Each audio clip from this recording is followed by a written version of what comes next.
Tonight in Oxford, where a disabled veteran says he was refused service at a local diner all because of his service dog. This all happening at the Big Eyes on Main Street Saturday, where police were eventually called in. Joining us now with the details are Caitlin Tivnan. And Caitlin, I hear that the owner of the restaurant agreed to speak with you exclusively.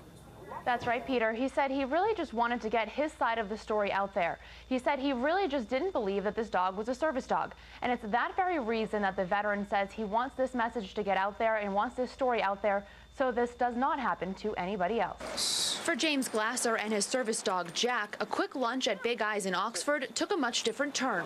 My feet just got into the restaurant, and I hear, "Get that effing fake service dog out of my restaurant." Glasser is an Iraq war veteran and suffers from severe PTSD. Jack is a trained service dog with the papers to prove it.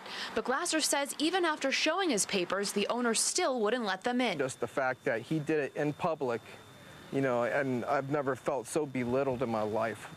This is not a needs dog to me. It did not come in with a harness. There's no muzzle on it. I don't know if they need a muzzle. Co-owner Russell Ireland stands by his decision to not let Jack into the diner. Jack has been inside once before, but Ireland says he wasn't happy then either. And I watched them feed the dog off the plate that you're going to eat off of next. After it gets washed, of course, but still, a dog ate off of it. Glasser called police, who also explained to Ireland the dog is allowed inside. According to the American Disabilities Act, a PTSD dog is considered a service dog and allowed anywhere their owner goes, something Glasser hopes will be better understood now. 21 years of military service, 9 years away from my family, being deployed and that stuff, defending his right to own that restaurant. Ireland does say he wishes he handled the situation better. But I did not mention it to him the last time he was in either.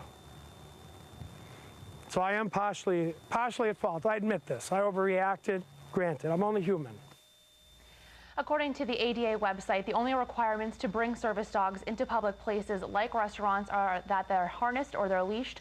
Glasser says that Jack was wearing his leash that day, and the police say they won't be pressing any charges. They say this is really a civil matter. Meanwhile, Glasser says he will be filing complaints with the ADA as well as a few other organizations. Peter. Hopefully some lessons learned from this. Thank you for that report, Caitlin.